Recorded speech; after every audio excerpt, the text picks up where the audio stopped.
It's late night in London. Steven Bartlett sits alone in a glass-walled office, the city lights flickering below like a constellation. His mind races over the chaos of building a global agency, investing in 40 companies, launching a podcast that's changing the game.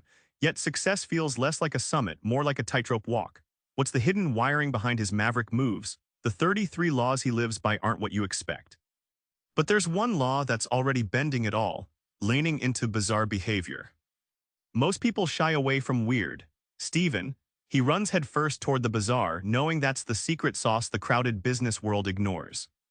In 2021, Steven bought an entire ghost town in Scotland, an offbeat move that baffled investors. But for him, it was a playground for creativity and risk-taking, a concrete reminder that leaning into the strange opens doors others don't even see.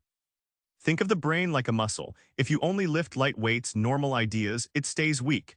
But bizarre behavior is like pushing that muscle to its limits, creating those aha moments. Bartlett uses this to rewire how his team approaches marketing, sparking originality from the unexpected. By embracing the odd and the outlandish, you reframe fear as curiosity.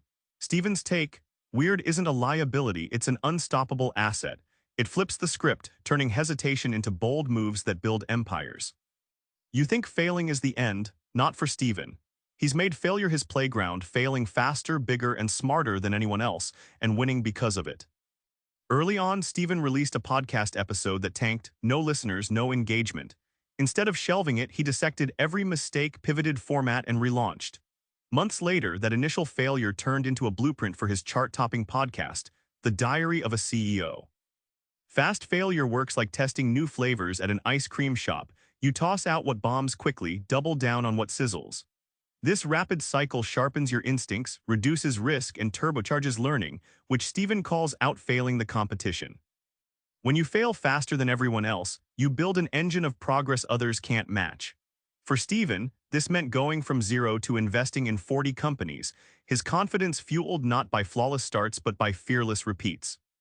Pressure feels like a trap, but Steven flips it on its head. Pressure isn't your enemy, it's the privileged spotlight where greatness is forged. Before launching his digital marketing agency, Steven faced crushing deadlines and sleepless nights in a cramped flat. The weight of expectation could have crushed him. Instead, it sharpened his focus and fueled a relentless drive to succeed, turning pressure into the engine behind his agency's breakthrough. Pressure works like a blacksmith's fire, intense heat that melts and molds raw metal into a blade.